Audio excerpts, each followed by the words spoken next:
I'm as mad as hell, and I'm not going to take this anymore." Network wasn't just a searing satire about television. It was a cinematic prophecy that tore apart the glossy facade of American media. Beneath the script's brilliance lay chaos, clashes between actors and directors, producers terrified of lawsuits, and a set buzzing with real tension that often spilled into the performances. What audiences never saw were the meltdowns, near firings, studio fears, and moments so bizarre they blurred the line between reality and performance. Today we're diving into 15 weird facts about Network that reveal how dangerous, unpredictable, and eerily accurate this film really was. And just wait until the bonus fact, a truth so wild it proves Network wasn't just a movie. It was a warning. Stay with me, let's begin. Peter Finch's rage was too real. Peter Finch's performance as Howard Beale, TV's mad prophet of the airwaves, wasn't just acting. Finch came to set with a lifetime of bottled-up frustration, and director Sidney Lumet knew how to unleash it. To capture the now legendary mad-as-hell scene, Finch was encouraged to scream until his voice cracked. Lumet wanted exhaustion, not polish. He got it, but here's the kicker. Finch was battling serious health problems during production, including heart issues. Crew members later admitted they were afraid he'd collapse mid-take because of how violently he threw himself into the monologues. Lumet, watching from the monitor, refused to cut until Finch pushed himself to the absolute edge. The result? A performance that felt almost dangerous to watch. It wasn't clean, it wasn't rehearsed to perfection, it was raw, unfiltered madness, and it terrified executives who thought Finch had gone too far. Not long after winning an Oscar for the role, Finch died suddenly of a heart attack. What audiences didn't realize is that the rage that electrified Howard Beale was, in many ways, Finch's own body giving out. Faye Dunaway's brutal conflict with Sidney Lumet. Not X, but Y. Faye Dunaway wasn't just difficult on set, she was at war with her director. Lumet wanted Diana Christensen, the cold, ratings-obsessed executive, to embody soulless ambition. Dunaway wanted humanity. The two clashed brutally. Dunaway later admitted she felt hollowed out by the role because Lumet kept stripping away her instincts. He didn't want warmth. He didn't want subtlety. He wanted an ice queen who represented everything poisonous about television. "Don't play her as a woman," Lumet told her. "Play her as television incarnate." Tensions boiled during filming of her love scene with William Holden. Dunaway wanted intimacy. Lumet staged it as mechanical, passionless, a metaphor for television's emptiness. Dunaway was furious but followed orders. The performance won her an Academy Award. But Dunaway confessed years later that she resented the role for defining her as heartless in the public eye. Off camera, she even blamed the film for damaging her relationships, saying the role's coldness bled into her personal life. What audiences applauded as genius, Dunaway experienced as emotional devastation. The network feared real lawsuits. Here's what few people know. NBC, CBS, and ABC were terrified of Network. Paddy Chayefsky's script was so sharp in its attack on corporate television that lawyers demanded rewrites. Names were changed, network logos scrubbed from sets, and entire characters were altered to avoid direct comparisons. But the satire was so pointed that insiders still recognized themselves. Executives worried they'd be sued by real-life anchors, and producers who thought they were being parodied. The character of Diana Christensen resembled several notorious TV executives, while the idea of a network exploiting mental illness for ratings was pulled from real discussions in boardrooms. The paranoia got so intense that MGM's legal department monitored dailies. They even forced the filmmakers to reshoot certain background graphics to erase anything too close to reality. And yet, despite all these precautions, insiders whispered about who was really being depicted. Some journalists later admitted they avoided reviewing the film too directly, fearing backlash from their own networks. It wasn't just satire, it was an accusation, one that hit uncomfortably close to home. William Holden's resentment of younger stars. William Holden, cast as the aging news veteran Max Schumacher, wasn't happy about Network. He saw himself in Schumacher. a relic being pushed aside by younger, hungrier forces, and it stung. Holden resented Dunaway's rising fame and Finch's spotlight. He was a Hollywood legend, yet here he was playing a man discarded by his industry. Crew members described Holden as bitter between takes, especially during scenes that mirrored his own career decline. One particularly painful sequence, Schumacher being lectured about irrelevance, was shot after Holden delivered a scathing rant off camera about how Hollywood had no loyalty. Lumet used that energy, rolling cameras, as Holden turned his frustration into performance. But Holden wasn't wrong. Within a few years, he too was fading from the industry that once worshipped him. Network had forced him to stare at his own obituary in motion picture form. When audiences applauded his tragic dignity, Holden reportedly muttered to a colleague, "They're applauding my funeral." Real executives tried to sabotage the film. Here's something buried in Hollywood lore. Studio and network executives tried to stop Network from being made. They saw Chayefsky's script as an attack on their empire. The story of a news anchor turned sideshow prophet, exploited for ratings, was too close to reality. Behind closed doors, executives pressured MGM to shelve the project. Sidney Lumet fought back.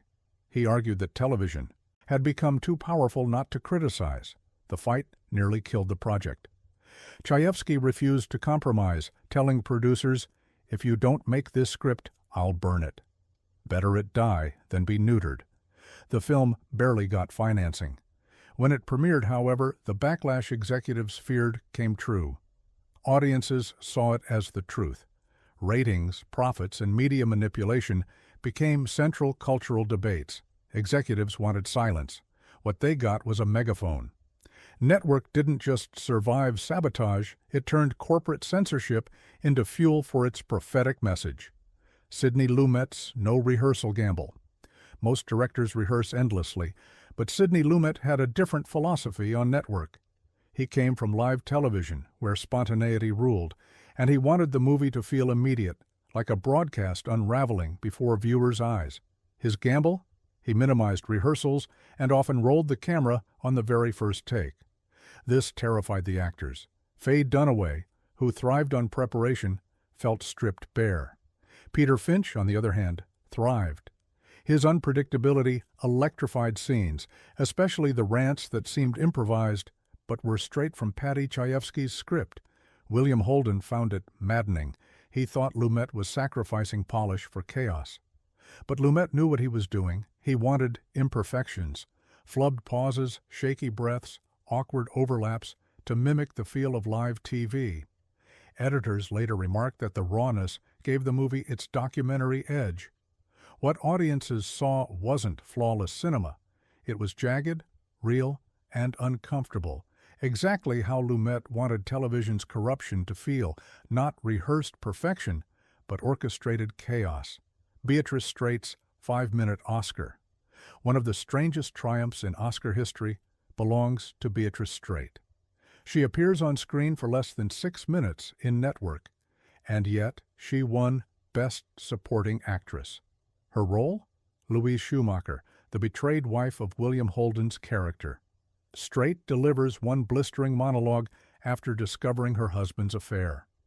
Lumet shot the scene in a single day, encouraging her to build her rage slowly, like a bomb about to detonate. The result was devastating. Straight's performance, though brief, cut through the noise of corporate satire and reminded audiences of the human cost beneath the headlines. Critics called it the most efficient acting in film history.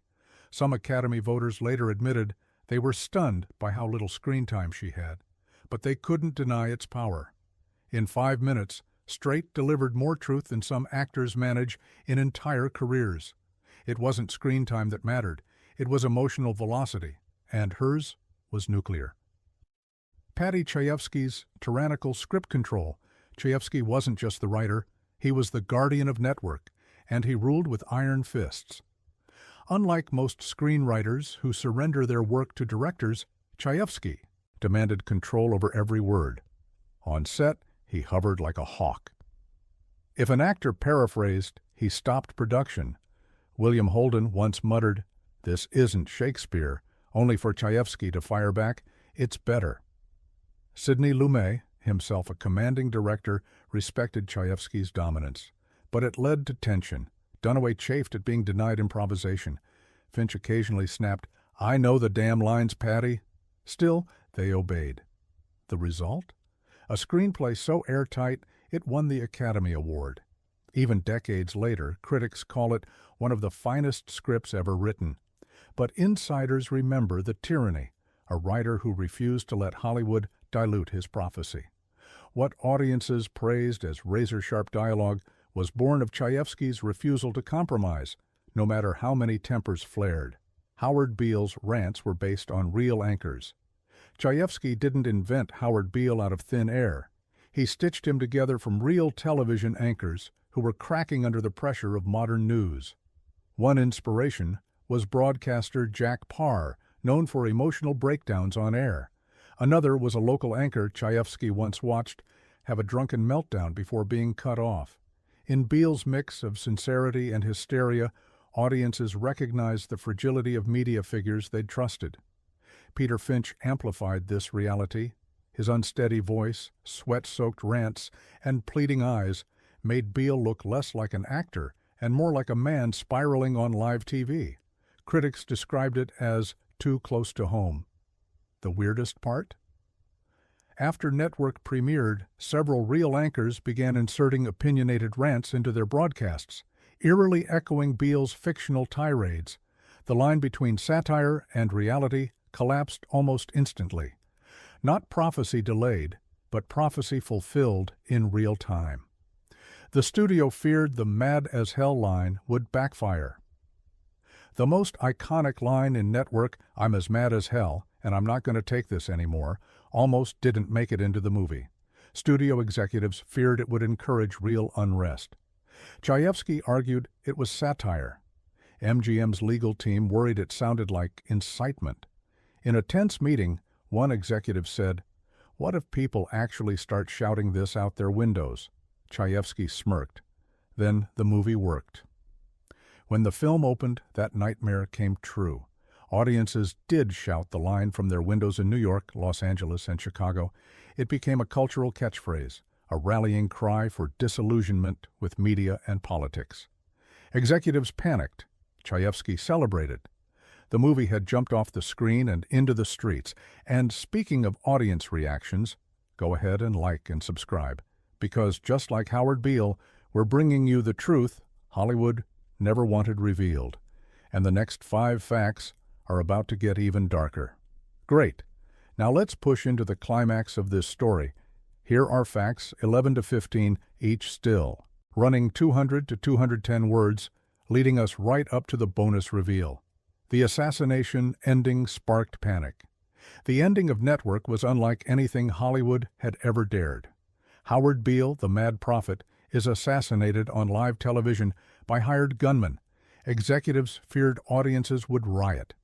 MGM's boardroom meetings turned heated, with some insisting Lumet rewrite the climax. But Chayefsky refused. He argued it was the inevitable endpoint of a system that devours its own. When the film screened for test audiences, people gasped audibly. Some thought it was too grotesque. Others found it shockingly plausible. After all, hadn't television already turned tragedy into spectacle? Network insiders worried about copycat crimes. One executive wrote in a memo, "We are predicting what we may end up inspiring." But Lumet doubled down. Art was supposed to disturb, not reassure. The ending became legendary. Critics called it a murder foretold by ratings, and viewers left the theater shaken, wondering how far media would go to keep people glued to screens. Not entertainment, but prophecy with a bullet. Ned Beatty's corporate sermon was filmed in darkness. One of Network's strangest scenes comes when Ned Beatty, as corporate chairman Arthur Jensen, delivers a thunderous sermon about the true gods of the world, dollars, corporations, and conglomerates. Lumet staged it like a religious experience. Beatty entered a darkened boardroom lit only by rows of lamps, giving the speech the atmosphere of a Gothic cathedral. He thundered lines like, "There is no America, There is no democracy. There is only IBM and ITT and AT&T. What audiences didn't know is that Beatty performed it in a single take. Lumet rolled the camera and let him roar without interruption. The crew sat in stunned silence when he finished. Beatty later confessed he was shocked the scene became iconic.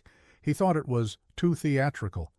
But critics hailed it as one of the greatest indictments of capitalism ever put on film. The effect was terrifying. Not a businessman talking, but a priest of profit preaching a new religion. Chayefsky predicted reality television. When Network was released in 1976, reality TV didn't exist, and yet Chayefsky predicted it with chilling accuracy. Diana Christensen's idea of programming, a show about radicals committing real crimes on television, seemed absurd at the time. Critics called it grotesque satire. Fast forward decades, and audiences saw Survivor, Big Brother, and violent reality formats echoing her philosophy. Exploit human suffering, package it as entertainment, watch the ratings soar. Academics later studied Network as a prophetic text. One television historian wrote, Chayefsky foresaw the shift from news as information to news as spectacle. The scariest part? Today's network meetings sound eerily similar to Christensen's rants. Everything is data-driven, designed for maximum clicks, outrage, and addiction. Chayefsky wasn't writing fiction. He was writing the blueprint, not a warning ignored, but a prophecy embraced. The cast feared they were making career suicide. During production, many actors feared the movie would sink their careers. The script was so scathing that some thought it crossed the line into slander. Faye Dunaway worried she'd be typecast as a cold executive forever. William Holden admitted privately he thought the film might be the end of his credibility. Even Finch questioned whether audiences would buy into a news anchor's televised breakdown. But the biggest fear came from Ned Beatty. After his fiery monologue, he reportedly told Lumet, "This is going to make me unemployable. Who's going to hire the guy who says America doesn't exist?" Instead, the opposite happened. The film swept the Oscars and cemented their legacies. But in the heat of production, actors whispered about being blacklisted. What looked like brilliance in hindsight felt like walking into a career graveyard in 1976. The Academy almost banned Chayefsky's speech. When Network won big at the 1977 Oscars, Paddy Chayefsky delivered a fiery acceptance speech. He attacked critics who dismissed the film as cynical, defending its warnings as necessary truth. But here's the twist. Academy producers nearly cut his mic. They worried his words would embarrass the industry on live television. Internal memos show producers debated whether to censor him if he went off script. Chayefsky, anticipating the gag, told friends, "If they cut me off, I'll climb onto the stage and finish it anyway." In the end, they let him speak. His words drew thunderous applause, and even angrier letters from television executives the next morning. It wasn't a celebration. It was a battle cry, and Hollywood barely contained it. A real network wanted to buy and bury the film. Here's the most shocking truth of all. One of the major American networks allegedly tried to buy the rights to Network, just to bury it. According to crew accounts, during early screenings, a representative from a top broadcaster approached MGM with interest in distribution rights. Insiders quickly realized the goal wasn't to promote the film, but to lock it away. The network feared the satire was too dangerous, too accurate, and might erode public trust in television itself. MGM refused. Sidney Lumet and Paddy Chayefsky fought fiercely to keep it in theaters. Chayefsky was furious, saying, "If they bury it, they prove the movie's point." The attempt failed, and the film went on to become one of the most important cultural critiques of its era. But the fact that networks even considered silencing it proved Network wasn't just entertainment. It was a genuine threat, not fiction being buried, but truth clawing its way into the light. Network wasn't just a satire, it was a forecast. It showed us a world where ratings trump truth, where madness becomes entertainment, and where corporations replace nations as gods.